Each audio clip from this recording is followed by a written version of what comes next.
Hey, my friends. So I have a review for you today. So what I've decided, as I never really meant to do unboxings, reviews on my channel, but lately it's really all that I have done. But it's fine. I know that people like different perspectives, so I'm happy to do them. I'm just not buying a whole lot of decks. But I decided that when it comes to mass market decks, I'm not going to do unboxings anymore, or first impressions. What I want to do is scrutinize them a little more closely, because, I think I just feel a little more comfortable being a little more honest when it's not an independent creator who poured their heart and soul into the product. Now, that's not to say someone whose deck is mass market didn't pour their heart and soul into it. But an indie creator is more, the way that publishing works, someone who signs a contract with a publisher, the advance and the royalties are set. So that financial transaction's already happened. For an indie creator, they're either making money or not based on what people think of their decks. So, and I feel like the publishing industry deserves to be looked at a little more, with more scrutiny, I would say. That said, I also don't buy a whole lot of mass market decks, and so it puts me in kind of a weird place. But nonetheless, I plan on not doing mass market unboxings anymore, but rather looking at them, reviewing them with an eye toward being a more critical reviewer. Not critical, not as in negative, but as in honest. So this is the Rose Tarot by Nigel Jackson. This is the first mass market deck that's piqued my interest in a very long time. And partly because I had the Nigel Jackson Tarot a whole long time ago, and I sold it because I never used it. I actually really liked that deck a lot. But I didn't use it, and someone really wanted it, and I ended up selling it, not for what it should have been sold for, given how popular it is and how hard it is to find. But that was a Waite Smith inspired deck. The main difference being that the element association for wands and swords were reversed. So Nigel Jackson associates wands with air and swords with fire. That wasn't really obvious in the deck, but I just that connection has never really made sense to me. Although I know there are parts of the world where that is traditional. So this is a new deck, also published by Llewellyn, by Nigel Jackson, and this is sort of an alchemical themed Marseille inspired deck. And I really like Nigel Jackson's artwork. And I'm always going to be curious about a Marseille-inspired deck. So this sort of pen and ink, well, it's not really pen and ink, but the sort of line drawings with the washes, I just really like the style. And so, I wanted to explore it. And, I'll say from, objectively, as a fan of Nigel Jackson's artwork, this lives up to, I think, the quality and the style of of his first deck, the Nigel Jackson Tarot. That said, I do have some things that I'm critical of. Now, this is Marseille inspired, but it is Rider-Waite Smith ultimately in the book. So each card has a little sort of nugget of a Rider-Waite Smith scene, sort of inside, a pippish exterior, which I'm fine with. I'm not mad at that. I like when creators give us something new. And again, I really do like the deck overall as a fan of his work. I think the artwork is great. I think the color palette is great. And I can definitely see reading with it. I'm going to have the same problem with this deck that I have with a lot of themed decks, which is that I think, the assumption that we can't have a more diverse array of bodies and colors and ethnicities in it, just because this is sort of meant to showcase European Western European alchemical traditions doesn't mean that, Western Europeans at the time period where this is sort of didn't have tarot. So like the fundies will say, well, it's a Western European white Euro tradition, blah, blah, blah, blah, blah. Fine. But if you want to be totally authentic, then none of this belongs in a tarot deck. You know what I mean? So, I think it's just, creators can do whatever they want. But I'm, again, as a consumer, it's like, okay, just at least say, I don't want to put people of color or people in wheelchairs in my deck. I don't like fat people and I don't want them in my deck. You know what I mean? Just go ahead and say it. And I'm not saying that to Nigel Jackson. I'm just saying that to deck creators generally. So it is, it's going to be this sort of never time fairy tale alchemy look and feel rather than reflective of the world. And again, that's a criticism I have of a lot of decks, not just mass market decks. It's got this Llewellyn packaging, which I think they do a really nice job with.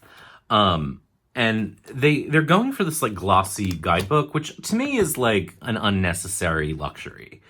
Frankly, I don't like it because there are times where a person may want to highlight or write in a book, and it's just harder to do that on glossy paper. Like pencil doesn't work, highlighters get stuck. It's just I don't know if it's necessary for a tarot book. It's full color, which is nice. I just again don't super think it's necessary. I feel like it's an expense that isn't required. So as part of this new thing of working of reviewing mass market decks, I did read the guidebook, and I should be more specific and say I tried to read the guidebook. So the style of the writing in this guidebook is very academic and sort of super intellectual. I'm going to put this aside. And it's just really, it reminds me of Arthur Edward Waite in its kind of lofty tone. It's very tony. And I'm gonna read a little bit from it. I looked at everything. I perused it. I did not do as deep a dive because I was just getting a headache. So this, for example, this is an example of the style. The practice of consulting the tarot as an oracle is underpinned by the theoretical doctrines regarding traditional divinatory techniques and why they are effective. Effectively speaking, the tarot will work regardless of any doctrinal understanding, but it can be instructive and illuminating to consider the metaphysical basis of sortilege of divinary lots. Underlying the true practice of divinatory arts and oracular sciences in traditional societies over the ages is the fundamental principle that outward signs, the casting of lots and sortilege, circulation of horoscopes and astral influences, or observation of natural auguries, which the diviner reads or interprets, are actually only external expressions of the individual's inner essence at a specific place and time. So it's not casual reading, and look, I am someone who has been to grad school, and I can tell you that you have to unlearn writing like an academic if your aim is to communicate clearly. So I get it. But one thing that has always bugged me about Golden Dawn is that it feels like it's purposefully inscrutable, so that like the tone of it is meant to make you feel like you'll never understand, and in so doing it makes it exclusive. I don't think that's what Nigel Jackson is doing here. At the same time, it's hard to read. It really, I gamely kind of dug in, and as I do, I try to give, this is a person whose work I'm a fan of. So despite the fact that I'm being critical of it, I'm just telling you the truth. I think this book, if you're theoretically the person who's going to be reading the guidebook closely is a beginner. This is not a book for beginners. And one thing that I've noticed in reading the parts that I was able to sort of process is that it does assume you know a lot about alchemy already, and the traditions and myths and symbolisms that are associated with it. And so this is not a primer. It's it's pretty advanced. Now, the other thing that I have to say, on the downside of this book is a thing that, again, sort of drives me a little crazy, which is like, so the king, queen, and knave of each suit, so 3 of the 4 courts, are associated with either real or mythological people. So the king of coins, he says, is Caesar. Now, that doesn't bug me. What bugs me is that the statement, the king of coins is traditionally the image of Caesar. And he does that for pretty much all of the ones. The queen of coins is the biblical matriarch prophetess Rachel. So he'll say, like, this card is traditionally associated as, or depicted as,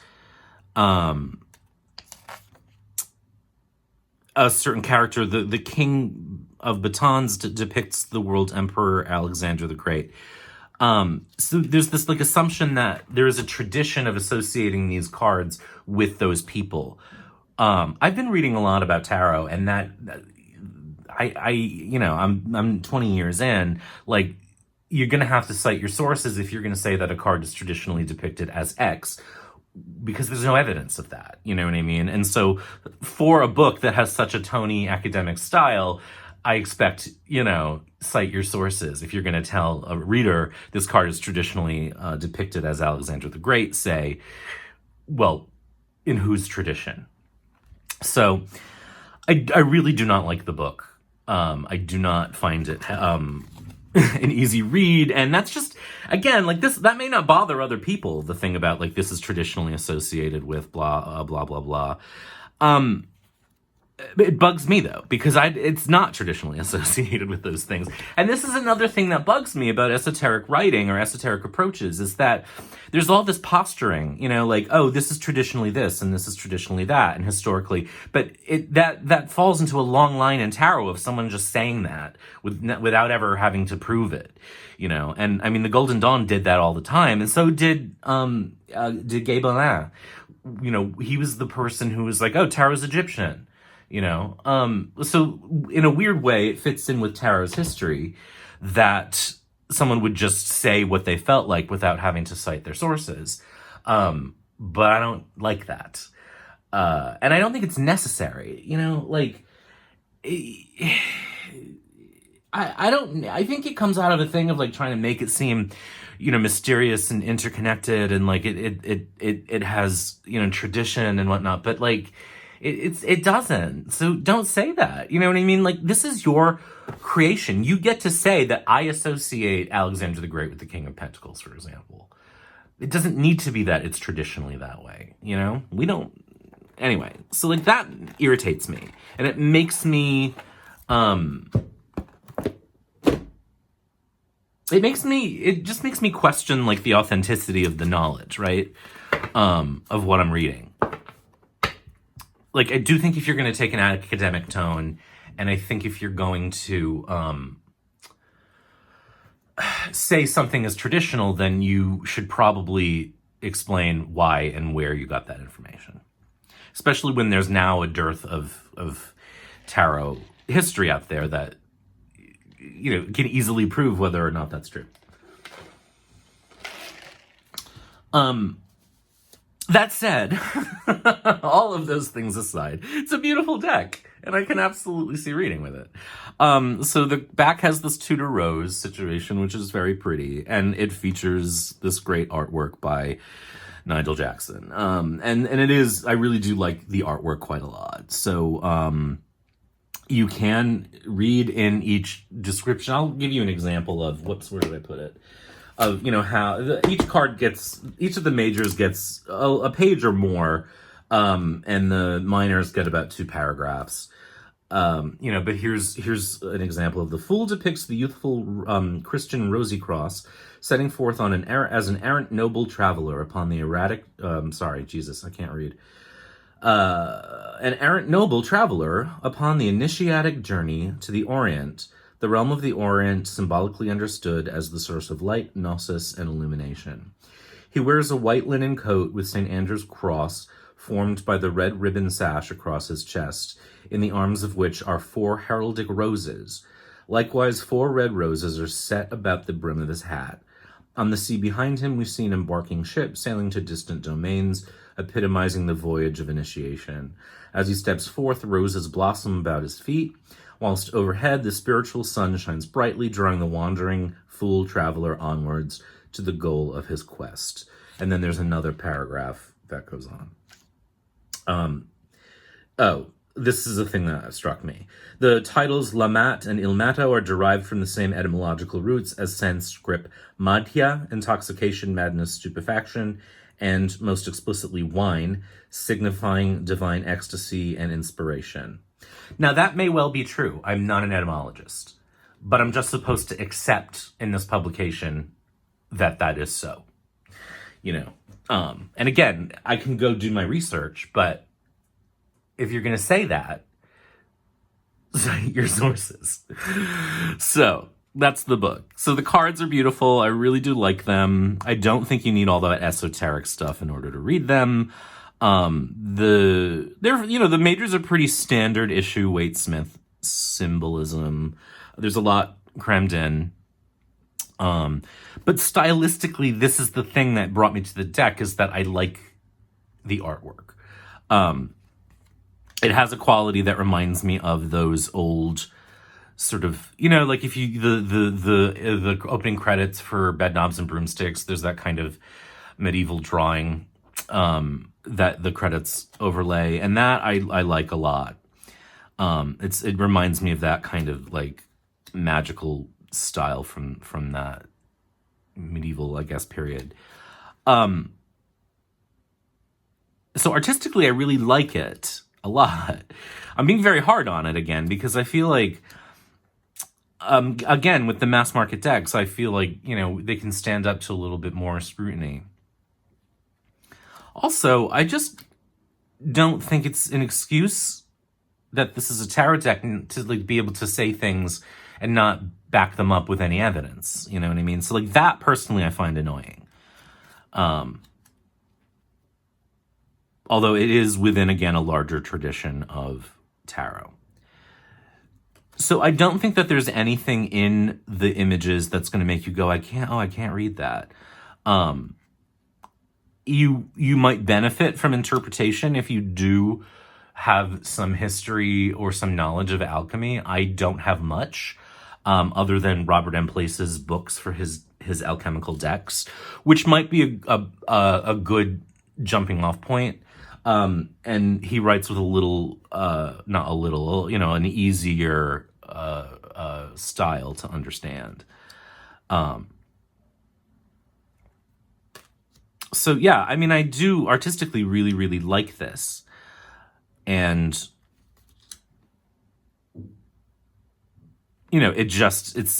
it's very pretty. I like it a lot. So now those are the majors. The cardstock is Llewellyn. It's thin. It's glossier than I'm used to from them.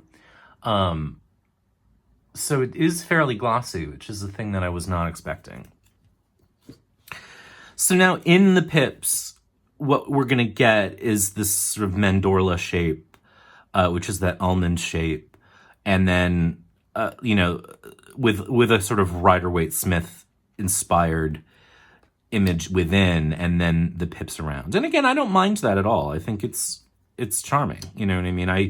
In decentering the image, it comes closer to how I actually read, which is that I blend all the things I know about tarot. So there are times where I'm reading with a Marseille deck or a pip style deck, and I am going to pull in the image of the Rider-Waite-Smith because that seems to answer the question or connect the cards together.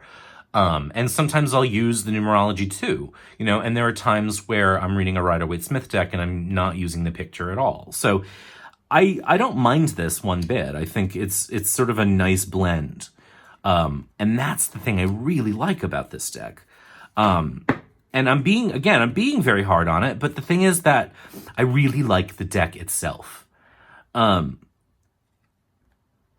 in a way, like if it had just a little white book, I might have been easier on the whole thing, because there are things that just really bug me about the book, and that's just the way it is. So, as I said, 3 of the 4 courts get a name. This is Karl's, but it's Charlemagne in the book. But the knights don't. So again, this is another thing that's sort of interesting to me, is that in the book, they say traditionally this card is associated with this historical or mythological character for 3 of the 4 courts, but not for the knights. And that to me is inconsistent. Why the knights don't get a historical association, I do not know. And to me, I looked through the book to see if there was an explanation for it. I didn't find one in the parts that I read. And so again, I'm like, it just makes me question the authenticity of the information. A creator can say, look, I decided to do it this way because I don't need sort of imagined or uncited history of traditions to go for the ride with you. You can say, I'm the creator of this deck. In my deck, the King of Cups is Charlemagne, and here's why. And that's fine. And you can say the knights as, the knights as action oriented courts don't get one character name because blah, blah, blah. Like, again, just don't lie to me. And I'm not saying he's lying, but I'm like, I guess what I should say is, like, either cite your sources or just say this is my invention, and that's totally okay.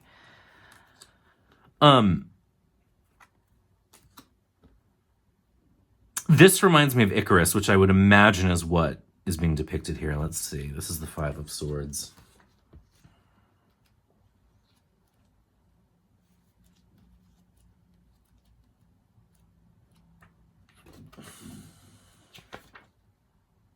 Yep.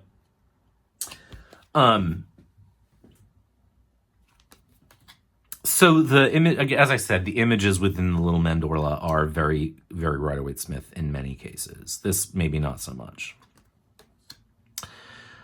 But again, I think what's cool about a deck like this too is that, like, if you're a Rider-Waite-Smith reader and you want to get into pip decks, but you're not really ready to, like, give up the pictures entirely, this is kind of a nice transition.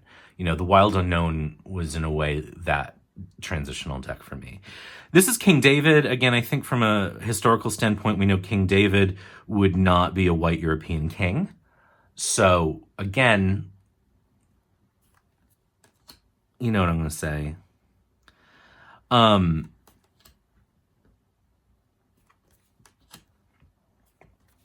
So here we get into Baton. I mean, it really is beautiful. I'm really, like, digging the deck itself. I think that it's artistically very cool. Which is, again, why I don't need the sort of uncited esotericism.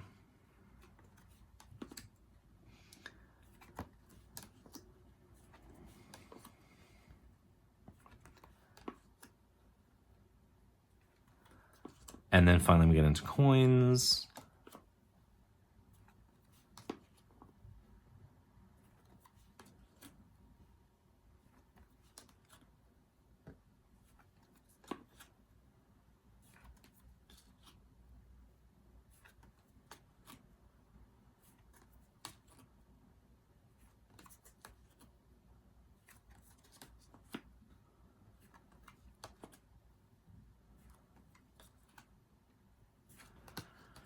And that's the deck. I haven't shuffled it yet, so let's see how it shuffles.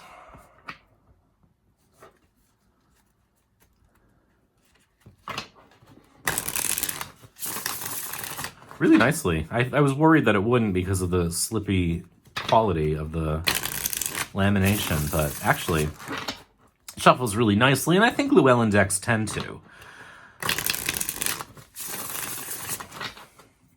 They really do tend to shuffle nicely because it's not super thick cardstock. And frankly, I've had a bunch of Llewellyn decks for years. I have not had a single Llewellyn deck that just dissolves in my hands,